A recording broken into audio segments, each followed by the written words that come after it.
Hey, what's going on, everybody? This is John J. Gaming on the mic, coming at you guys with a brand new episode of the ACSA here on Maximum Football 2020.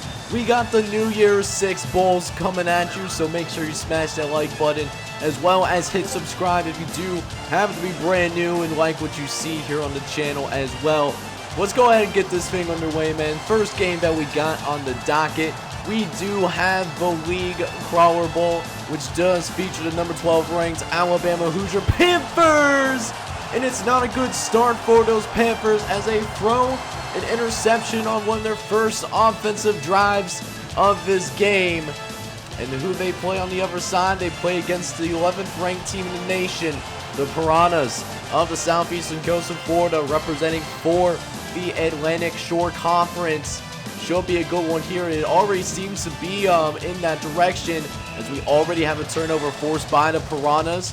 On paper, they come in as a very big underdog here in today's game, so a very big test for them as they fumble the football and get it back in the hands of the Panthers, and not what you wanted to do here. If you're the Piranhas, when you have opportunities to get points on the board against this team, you've got to take advantage of those opportunities. There's just no doubt about that whatsoever. As now the Panthers coming off fresh, a 0-0 game here. Both teams with a turnover though. As Mora will drop back and send this thing deep. As a man deep downfield finds Jordan in the end zone. Touchdown, Alabama Hoover.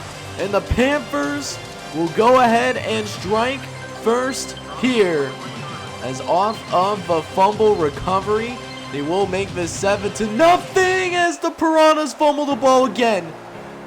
The Piranhas come in as a heavy underdog, and what do? 2 turnovers in the first quarter.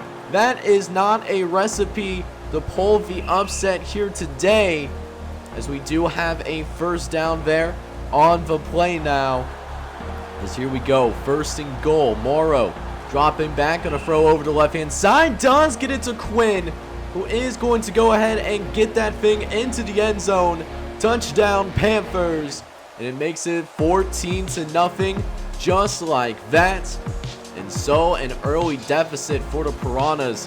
We'll see if they have what it takes to overcome it, but definitely not a good start for the southeastern coast of Florida whatsoever. As now, first and 10, going to the left-hand side, gets it to Mars. And that is going to be good for a 7-yard gain on the play. As now, second and short, Beck dropping back the pass. He's looking around. Going to go ahead and slide upfield, able to get the first down there as well. Going to reach the 45-yard line, actually, as the Piranhas, they're looking pretty promising on this drive, but things might get a little bit more complicated as there is a holding penalty on the Piranhas. So that is going to set them back significantly as second and 17 now. Beck trying to scramble and actually nearly gets to the first down marker. I thought that man was going to be sacked for a loss, but that was not what we ended up seeing here today whatsoever. And they were able to turn that around and get a first down here as well. So you certainly love to see that. As they have another third down conversion that they need to pick up, they will do just that. Another first down on the play. It's now first and 10 from the 34-yard line. Going to throw it short over to Mars, who nearly picks up the first down himself. Nice job getting some yards after the catch as well. As we do go into the second quarter of play right now, as they try to throw over the middle, and it's going to be incomplete. As now third and short, Lee going to go ahead and run it over the middle, gets it to Lee, and it is good for the first down. Drive will still keep going, as the Piranhas are certainly putting together a very methodical drive here at the moment. Beck going to drop back and pass, though. Going to go ahead and scramble downfield and pick up the first down here once again. As a couple of plays later, Beck will look to punch it in the end zone and will do just that. A touchdown on the ground finally gets the Piranhas on the board. They cut this deficit now in half. As we'll now go ahead and skip over to the second half. After that touchdown by the Piranhas, what we did end up seeing is both teams kind of exchanging back and forth. but nobody giving much ground. A very tightly contested game here in the League Crawler Bowl, the first of these New Year's Bowl games that we got going on here today. Is now 1st and 10. Beck gonna send a rocket over the middle. What a throw over to Hossack, and way to blink it in there. Probably one of the better bullet passes I've seen this entire season within Maximum Football. But can it lead to first downs though? Beck having no problem though getting the first down on the ground. First down, Piranhas. Now here we go. 1st and 10 again. Lee taking this thing right up the gut. And it's going to be good for a 5-yard gain on the play. 3rd and short though coming up though, as they Will's trying to send the blitz, but it's picked up very well. Has all the time in the world to make a decision, and does take the room that is right in front of him, pick up the first down. Only needed 1 yard, so no problem with that whatsoever. As Beck will try to get it into the end zone, throw it short to Edwards on the left-hand side. Nobody was covering him though, and it's an easy touchdown for the Piranhas. And 1 point away from being able to tie this ball game up. With that being said though, they are actually going to go for the 2-point conversion. Beck though getting lit up like a Christmas tree on the play. And so that does end up meaning that even though Piranhas scored the same amount of touchdowns as the Panthers from Alabama Hoover, Piranhas still find themselves down because they risked it for the biscuit, and there was no biscuit to be received right there. So it's Piranhas down by 1, but they do have the ball here once again, as we are getting into the closing stages of the 3rd quarter of play here in this League Crawler Bowl. And the big play coming up here, 3rd and 4. Mars taking this thing right up the middle, good for a first down on the play. Gets him across the 45-yard line. It's now 1st and 10 again. Beck throwing over the left-hand side, but it's intercepted by Hall. He's going to take this thing back. Is anyone going to be able to catch him? No. Pick 6 for the Panthers, making it 21-13 here. And so, what a potentially momentum-shifting play, as the Piranhas had themselves a little bit of a drive there, but then turn around, turn the ball over once again, and this time leading directly for that pick 6. You hate to see it, as Mars will go ahead, take it upfield, and get a very nice first down on the play right there. You'll love that energy right there. It's now 1st and 10 again. Beck gonna go ahead and toss it out to Mars over on the right-hand side. He gets some decent blocks, by the way, and is gonna be able to pick up a 6-yard gain on that one as well. It's now 2nd and 4. Beck dropping back, gonna move forward, trying to scramble, facing a ton of Panthers defenders though. But still ended up picking up that first down here as well. It's now 1st and 10 again. This time we are watching from the 48-yard line for the Piranhas, as we are getting ready to go for another play on this drive. Gonna hand it off to Mars right up the gut, who does ends up picking up another 5 yards for the Piranhas there. It's now 2nd and 5 now, getting closer and deeper into Alabama Hoover territory. Beck sliding down there once again. That is going to be good for the first down there.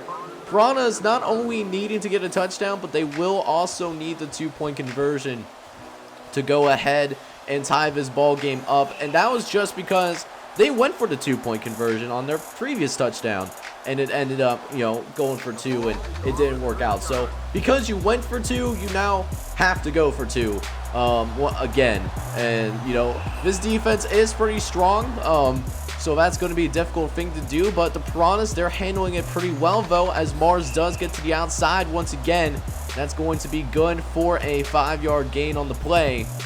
It's now 2nd and 5. Beck dropping back, facing pressure right away though, gets it to Hosick, who's able to make the catch despite the fact that it was slightly underthrown there. Is now 2nd and goal, gonna go ahead and hand this thing up the middle, gets it to Mars, who is thrown into the end zone, I think ironically by a Panther defender, but still counts as the same amount of points. No touchdown, Piranhas. We're now only a 2-point conversion away from tying this ball game up. Let's see what we got. Beck Going to drop back. Going to throw in the corner. End zone finds Hosick for the 2-point conversion. Even with the roughing the passer. But we got ourselves a ball game here in this fourth quarter of play. Morrow going to go ahead and slide on down. 9-yard gainer. It's 21 all here. This is where legacies get defined. Morrow over the middle. Very dangerous throw, by the way, but it is incomplete. As now we got 3rd and 1 here. Morrow dropping back again. The backup quarterback going to scramble out into the middle of the field. Picking up the first down, though, as well. Keeping the drive going for the Panthers. As now 1st and 10 again. Morrow facing pressure once more, but getting out of the pocket again. The scrambling quarterback knowing when that pocket is collapsing and then being able to get up out of there and keep this thing rocking and rolling now, as we do have an incompletion there. So now 2nd and 10 coming up for the Panthers. Morrow will drop back the pass. He's looking around, as all the time in the world can make himself a sandwich if he wanted to, but instead of making some food for himself, some high quality food, does end up scrambling out of that pocket there once again, as the Panthers are driving some more. But there's an interception on the play. Gets it to Lease. Lease only has one man to beat the quarterback. Quarterback takes a bad angle, and they're going to be cost dearly for it. Touchdown, Piranhas. And southeastern coast of Florida takes the lead. And with 4:22 left, they can pull off one of the bigger upsets in this ACSA bowl game season. We'll see if they have what it takes to hold on here, as the Panthers will go ahead and receive the kickoff. He has plenty of space. One man to beat. He doesn't have the speed to catch him, though. And he's also gone. Like a girl in a country song. Touchdown, Panthers. And it's instantly all tied up here. Well, at least that's what I wanted to think. And then they go for 2, but it works out for them. 2-point conversion is good. The Panthers retake the lead. So now 29-28. Piranhas could be down to their last possession of this inaugural season. We'll see how it turns out here. 1st down for the Piranhas. Although they also use their final timeout. Gotta be smart here, or it won't even matter. Lee gets into the end zone. Touchdown, Piranhas. And with 1:25 left, they are going to take the lead. The Panthers, however, they couldn't do anything with it, and the Piranhas win the League Crawler Bowl 35-29. So next bowl game that we got going on here is the Soden Bowl, pitting against 2 top teams from the Big Southwest Conference. We have the Texas Catholic Gladiators coming in ranked number 10 in the nation, going to play against the Sugarland State Cowboys, who actually did win the Big Southwest Conference Championship but did not receive an invitation to go in to the college football playoff. So with that being said, we'll go ahead and get this Soden Bowl game completely underway now. Should be a good one. These teams played each other very close back in the regular season. It was 42-40 when it was all said and done. And it could be going that way starting out, as we already might have a score here to begin this game, as it seems like we are going to go ahead and see a touchdown already. No flags on the play. Texas Catholic is going to go ahead and get themselves on the board here. As now we got 1st and 10 coming up here. Posey going to drop back and pass real quick, getting themselves upfield. A nice throw over the middle. Incomplete though. Texas Catholic looks to get themselves back on the move here once again, as Posey dropping back on a throw over the middle. Finds Belimi in a very tight and contested hole right there. That is going to be good for the 1st down. As now 1st and 10 coming up. I'm going to go ahead, throw that thing over on the right hand side, as now we got 2nd and 10 coming up here. Posey dropping back to pass, throwing over the middle, has a man open, but drops the pass though. Oh my goodness. That was going to be a long gain right there. But instead, 3rd and long, Posey having the run for the first down marker. Does get there though. But man, that could have been a long game, or even 6 points. But they're going to have to work a little bit harder if they want to put more points on the board though, as Posey once again going to scramble upfield for nice little gain, about 5 yards there. Gets them to midfield here at the Soden Bowl. Is now 2nd and 5. Posey dropping back, and a throw over the middle. Somehow gets Michael on the run though. Tight coverage. You know, Sugar Land State, they get a bad rap just for the fact that the defense usually not very good when we see them play, you know, live here on the channel. But that being said, what is there to do as a defender? That was just a beautiful throw. As now 1st and 10 coming up. Kremlin gonna go ahead and run this thing. A little toss out to the right hand side. That is gonna be good for a 5-yard gain on the play. Is now 2nd and 5 again. Posey over the middle finds Nadaku in the end zone. Touchdown, Texas Catholic. And right away, this thing now turns into a 14-0 game, and it's just been all Texas Catholic here, man, as Samson almost gets himself another touchdown. One person that tripped him up at the 36-yard line stopped him from making it 3 touchdowns in 1 quarter. As Texas Catholic continues to move the ball, doing it with reckless efficiency, as they are with around the 30-yard line. As now 3rd and 2. Posey dropping back the pass on the right-hand side to Scott. It is going to be good for the first down. Is now 2nd and 8. Posey going out to the right-hand side, giving to Kremlin, and he is going to be good for the first down. Is now 2nd and 13. Couple plays later now. Posey throwing out to the left-hand side, finds Shorter for a decent little gain on the play. As now we got 3rd and short coming up here. Posey gonna go run it up the middle of the field for Radley, but it is no good though. Texas Catholic, the bleeding stops a little bit, but it's still 17-0. Sugar Land State gotta get your act together a little bit here, man. Now 3rd and long coming up. Is now 3rd and 8. Cooper dropping back, is hit as he thrown, but still is able to connect with Risto right up the middle of the field. First down for the Cowboys. Is now 1st and 10. Cooper throwing across the right-hand side, gets it to Reese, and does get across midfield here at the same time. Is now 1st and 10 again. Cooper dropping back to pass. He's looking around, going to go ahead, get it upfield, and gets it to Gross, who is going to be good for the first down on the play. Now 2nd and long now for the Cowboys.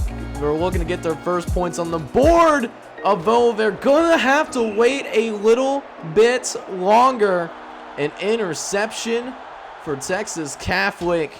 So Sugar Land State has a drive once again that goes empty-handed. So now they're just trying to stop the bleeding. It has been a rough first half for the Cowboys, and I think at this point they are just trying to get themselves into the locker room. It's now 1st and 10 again. Kremlin taking it upfield. 6-yard gain on the play as Texas Catholic continues to move forward, as they are forcing Sugar Land State to take its timeouts, oddly enough, which is very surprising. You would think Texas Catholic would be the one taking timeouts, but maybe they had an injured player downfield and they had to take a timeout because of it, but I haven't seen any of that. So just very interesting clock management by the defensive coordinator for the Sugar Land State Cowboys, as they do try to throw it over the middle. That is incomplete though. As now we got 3rd and long now. Posey gonna go ahead, trying to run with Kremlin up the middle of the field, and it's recovered by the Cowboys. And that's big right there, because even if they stopped him on 4th down, that was going to at least be another field goal. It would have been 20-0 probably going into the locker room. But now Sugar Land State now showing a little bit of life here. Gotta turn it into points though. We'll see if Jonathan Cooper and company can be able to go ahead and get the job done here. First down for the Cowboys. Is now 1st and 10 with less than 40 seconds remaining on the clock. Gonna throw it over the middle. That's nearly intercepted as well, but got very fortunate though, as we now have 2nd and 10. Cooper dodging the pressure, gonna throw to the left hand side, but it's intercepted again, this time by Johnson.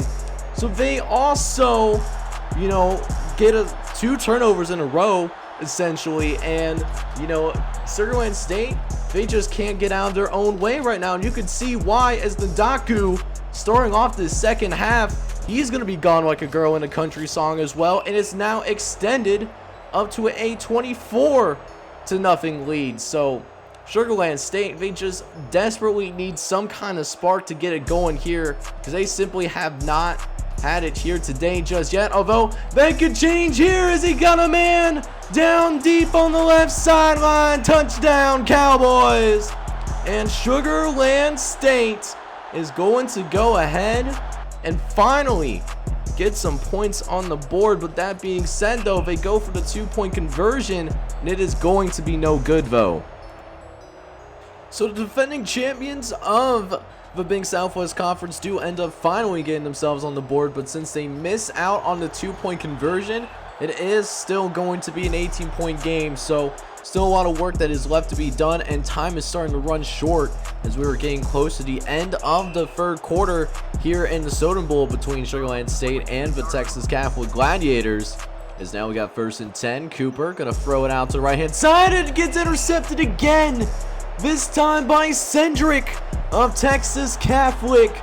And what could be a very costly mistake here, folks, as they're able to turn it around, nearly get into the end zone, by the way, just a couple yards shy. This is a 1st and goal from the 2. Posey will try to throw it into the end zone, trying to run a quick route over to that right hand side. It is incomplete, though. Still got a couple plays left. However, Posey getting open finds Radler and completely converts from interception to touchdown. Texas Catholic moves forward 31-6 here, as now we are in that 4th quarter, a 25-point deficit staring the Cowboys in the face here in the Soda Bowl. Certainly not having as much luck as they did in the Big Southwest Conference Championship game against Southern New Mexico. So now we got a 1st down coming up here. We'll see what happens here. Is now 1st and 10. Cooper dropping back, throwing over middle, finds Watson. Watson only has one man left to beat. He's going to get into the end zone again. Touchdown, Sugar Land State. The Cowboys offense finally starting to heat up. We'll see if it's too late or not, as Cooper going to go ahead and try and throw it into the end zone again, this time for a 2-point conversion. Finds Noel. The 2-point conversion is at least good, so it does make it at least a 17-point game here. 31-14 in favor of Texas Catholic. But they got to stop this Texas Catholic offense, so the Gladiators, can they hold them back? Keep it free possession game. That's what they really need right there, and preferably get a free and out. Although that free and out is certainly not going to come anytime soon. 1st down for the Gladiators. It's now 1st and 10. Posey dropping back, gonna throw over the right hand side. It is incomplete, though.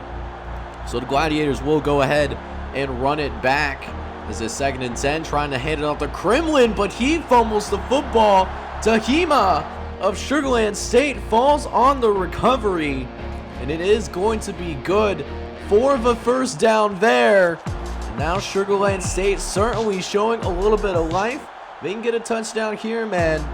Things can still get very interesting here. Even a field goal will help them out a little bit. They could use a field goal in these next few possessions to still tie this thing up. But that being said, though, you got to score quickly. Regardless if it's a touchdown or if it's a field goal, you just have to score quickly. Although drop passes are not going to help you, besides the fact that it stops the clock a little bit. And it does lead to a 4th down. Sugar Land State kicks a field goal. Texas Catholic, they turn around and close the clock, and Texas Catholic wins the Soda Bowl.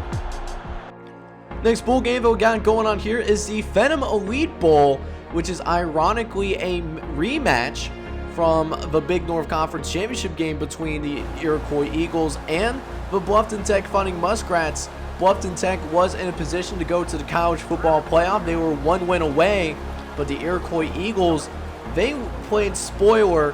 They beat Bluffton Tech in that conference championship game, and prevent Bluffton Tech from going to the college football playoffs. So very intriguing indeed that these two teams were matched up again, given that they just played each other in the conference championship game. But, here we are, maximum football logic in a nutshell, I suppose. But that being said, should still be a very good matchup here for sure, as Damian Roberts is going to drop back to pass. He's going to go forward across the field, and Aria slid down and got to the 30-yard line as well. Bluffton Tech off to a solid start. We'll see if they can finish this drive, though, as Darius Roberts will drop back to pass. He's looking around again, makes the defender miss on top of that, as slides down, gets into the red zone as well. A fresh set of downs now for the Fighting Muskrats, as Roberts again dropping back, going to scramble some more, this time just making the defenders look silly. They simply can't bring this guy down whatsoever, and it's certainly showing right here, man. The 2nd and 2, Roberts dropping back, throwing over to Lampkin, and it is going to be good for the first down on the play. So now 2nd and goal now, a few plays later. Roberts going to go ahead and drop back once more and finds Polonsky. A throw over the middle, and it's good for the touchdown. Bluffton Tech making this thing 7-0, and after the Iroquois actually go 3 and out, we'll now see Bluffton Tech on the field once again as Lebon gets loose. Nobody gonna catch this man. He is gone.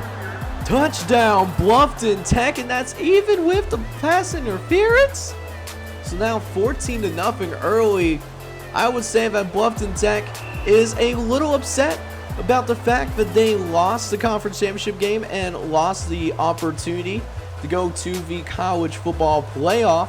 And so they are certainly taking it out here in the Phenom Elite Bowl. They certainly look very motivated out here. Thought we'd see a little bit of a hangover from the fact that they did not get to go to the the college football playoff. But jumping out to a 17-0 lead here early, that's a really good sign if you're a Bluffton Tech fan for sure. Just because, they came motivated to play. I wish I could say the same about the Eagles. That will simply not happen quite yet, as we get another touchdown here once again. This time to Harrell, and Bluffton Tech now jumps out to a 24-0 lead here, as the Iroquois Nation are simply looking shell-shocked, look completely different from when these teams last played against each other in the Big North Conference Championship game, as we do have another fumble here once again. Roberts going to throw over the middle to Salaba, who is tripped up at about the 8-yard line. So after the fumble recovered by Bluffton Tech, we're now going to come back into his 1st and goal situation. Roberts going to try to throw it over the middle. That's incomplete. I just burped. That's sexy, in the words of Jack Legion himself. Is now 2nd and goal. Going to throw again over to that right-hand side. That is incomplete as well. So facing 3rd and goal, would imagine they'll try to pass it again, and they will do just that. But this time, cannot even get the pass off. He was sacked in the backfield.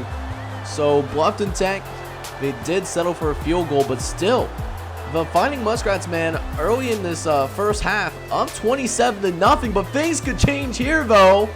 Iroquois recovers the fumble inside the 10-yard line. Looks like the Eagles are in prime position to finally get some points on the board. They needed something like this, and they will, as they almost get into the end zone, 1 yard shy. The 1-yard line monster chewing them up that time around. We got 2nd and goal. Robertson going to try to run with the football. Actually fumbles it, though. Stank does recover for the Iroquois, so that knocks him back to the 5-yard line as Kelly tries to get into the end zone, and he does get there, though.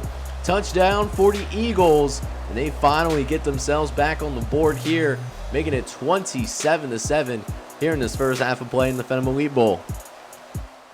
So we'll go ahead and jump into the second half of play now. Bluffton Tech still enjoying that 27-7 lead against the Iroquois Eagles. We'll see if we can have a strong finish from Bluffton Tech, or if the Eagles are going to come back from 20 points down, by the way. They are down by 20 at the moment. We'll see if they can make a comeback. We have seen crazier comebacks here in the ACSA, so would not be completely shocked if the Eagles do the same thing, as these teams are similarly ranked now. As we do have a 3rd and long coming up. Roberts Gonna try to throw it over the middle, but it is incomplete, though.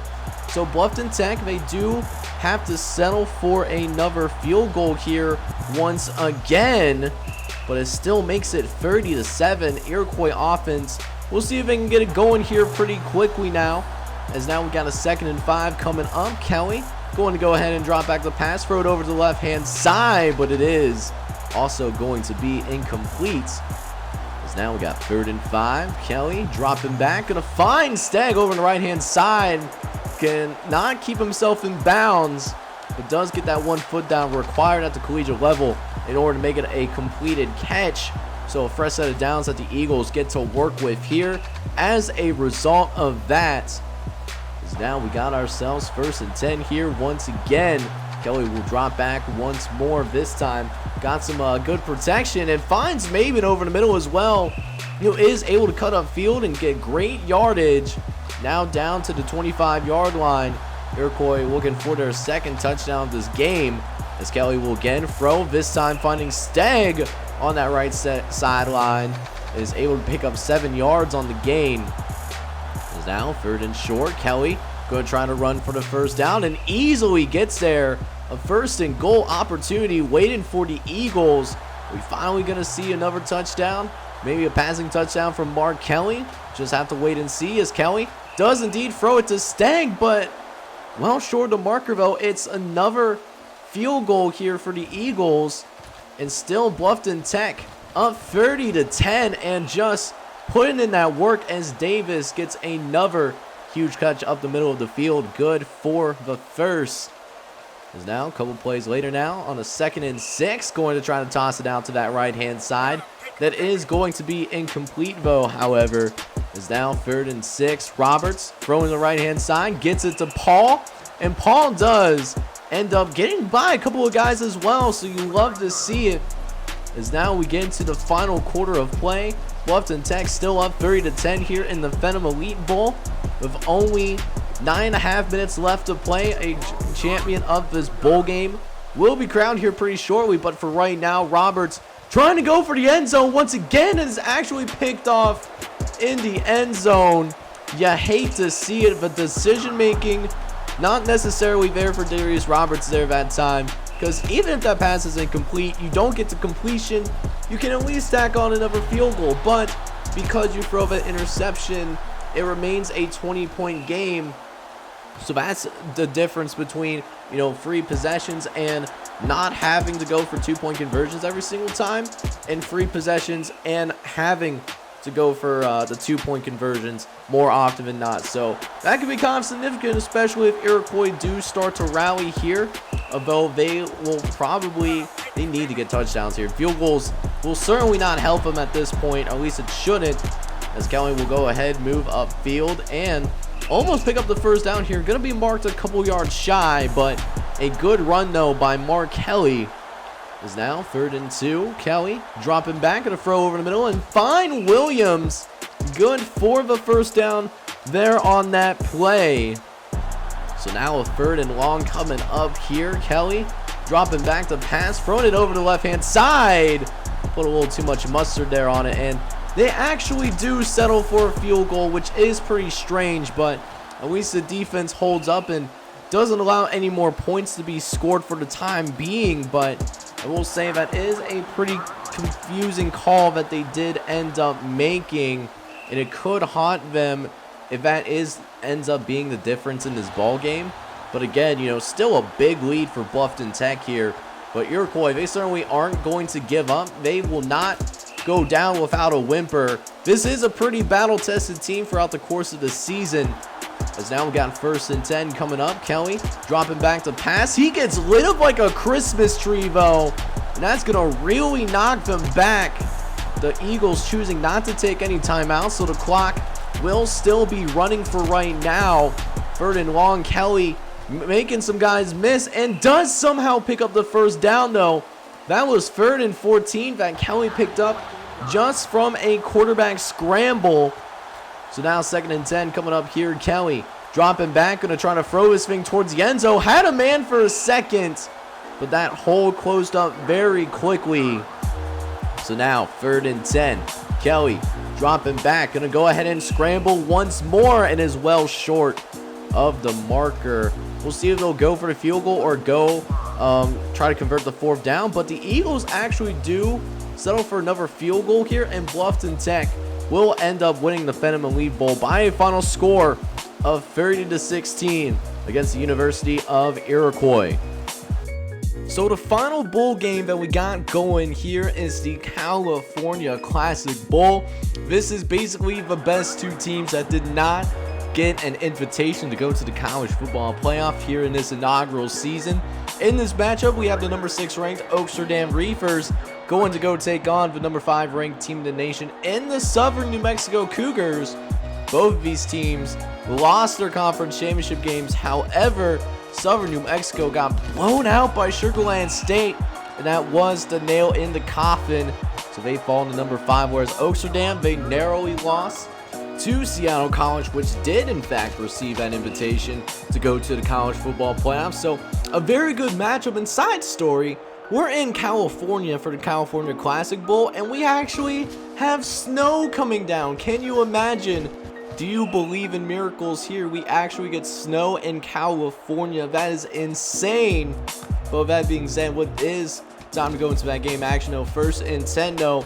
Southern New Mexico quarterback Ryan Moore going to drop back and pass. Actually going to scramble out of the pocket and will be brought down at about the 41-yard line. As now we got 1st and 10. Moore going to drop back, throw it, try to throw a dot over to that left-hand quarter, but very good play by that Oaksterdam defender to be able to break that pass up.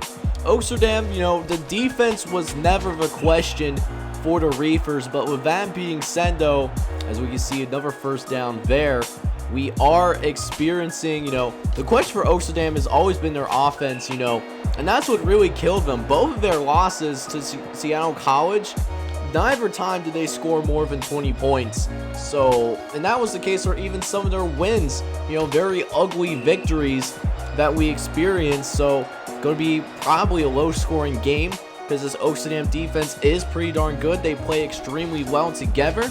But we'll see what happens, man, as Oaksterdam already finds themselves down 3-0. And that's not good if you're a Reefers fan, because you have seen in ACSA prime times as well as in the Big Pacific Conference Championship game, this is not a team that, at least offensively, doesn't play as well if they're playing from behind. So it'll be interesting to see how this goes, and from an adversity standpoint, as the Cougars do end up picking up the 1st down there. As now we got 1st and 10 coming up. Moore is ready to drop back and pass and gets lit up like a Christmas tree. 22 goes right down Broad Street. Nobody ends up picking him up. And so 3rd and long coming up. Moore trying to pick up the 1st down can't even complete the pass because they sent more pressure on that play. And so Southern New Mexico, they also settle for a field goal there. Once again, it's still only 6-0. As long as they keep it as a 1-score game, you know, should be, you know, a-okay for the Reefers. But you gotta put some points on the board as well. We'll see if Dinka and company are up for the challenge. As Coda's going down the sideline, though. Got plenty of space to work with. 1st down for Oaksterdam. Is now 1st and 10. Dinka dropping back to pass. He's thrown over to the right-hand side. It is incomplete, though. So now 2nd and 10 coming up here. Is now 2nd and 10. Dinka dropping back to pass. He's looking around. Going to scramble out of the pocket here. Is going to run upfield and pick up the 1st down here as well. That being said, is now 2nd and 8 once more. Dinka dropping back. Thrown over in the middle. Finds Mitchell.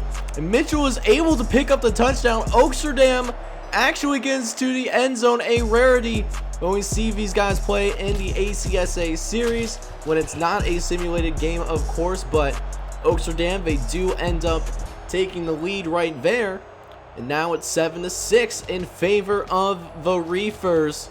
As now Moore will go ahead and throw it over in the middle. It's intercepted by Oaksterdam, and Oaksterdam gets great field position to work with. And even though they went 3 and out, they held on to the football. They do tack on a field goal, and it's now 10-6. However, that being said, we have an interception on the play here as well. They also went 3 and out after that interception. So definitely a sloppy game, might be just because of the snow coming down. Both teams, not used to the snow, and that probably could be playing effect, as both these teams are from down south, particularly southern New Mexico. They're pretty close to the Mexican border, so this is new for southern New Mexico, I would imagine. Is now 10-9 still, as Dinka and company does have the football for the Oaksterdam Reefers, but they are in southern New Mexico territory. Is now 1st and 10. Dinka dropping back the pass. He's got plenty of time in the pocket. Does end up scrambling up out of there, and is going to end up getting hit, actually. Doesn't end up sliding down, but still ends up picking up that first down, though, as they now sit right outside of the red zone, as Dinka will go throw it over to the right-hand side. It is incomplete, however. So now here we go, 2nd and 10 following the incompletion. Is now 2nd and 10. Dinka dropping back, gonna try to throw it again. This time it's almost intercepted. Very close to not ending well for Oaksterdam, but they still hold on to this football still, and another incompletion forces the Reefers to settle for a field goal. So now 3.5 minutes left. Southern New Mexico actually went 3 and out, so they are in the position here to go ahead and run the rest of this clock out if they are able to. This is the time to get the 4-minute offense. This is not the time to throw a pass and have that pass be incomplete, because that helps Southern New Mexico, as they don't listen to my advice. They throw another incompletion, and they ran a grand total of 7 seconds off the clock so far.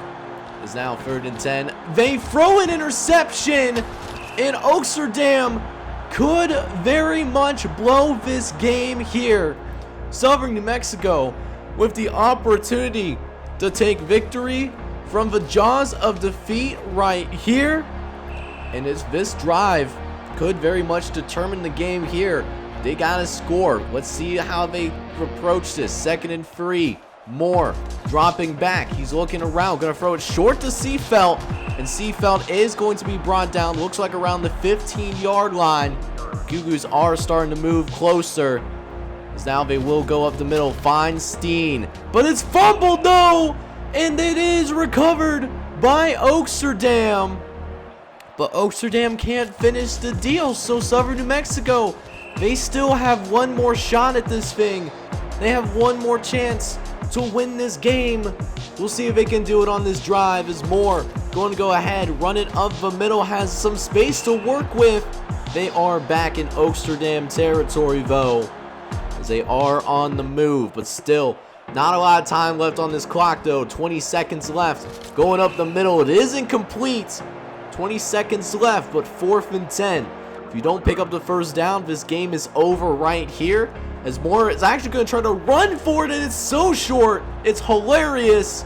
And Oaksterdam wins the California Classic Bowl, winning this game 13-9 against the number 5 ranked team in the nation in the Southern New Mexico Cougars.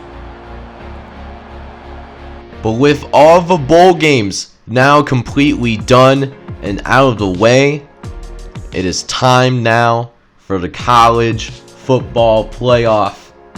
4 teams, 1 championship. Who's going to take on the inaugural ACSA Football National Championship? We're going to find out here starting tomorrow night as a YouTube premiere. First game will be the Seattle Cascades, number 4 in the country and representing the Big Pacific Conference. Going to be taking on the number 1 team in the entire land, the Warwick Rebels, hailing from Rhode Island and representing the Atlantic Shore Conference. This is going to be the first playoff game here on that Saturday doubleheader. After that, we'll have the 2 versus 3 matchup, where the number 3 Capital of Tennessee Bulldogs, representing the Super South Conference, going to be playing against the group of 5 darling, the Lake of Ozago Ironmen, coming in ranked number 2 in the nation, and representing that Rocky Mountain Conference. Going to be a heck of an episode here for you guys, so do me a favor, smash that like button, hit subscribe if you're new and you're excited for this ACSA inaugural playoffs. This is John J. Gaming on the mic signing off. Hoping you guys are all out there having a wonderful day. Take care, everybody.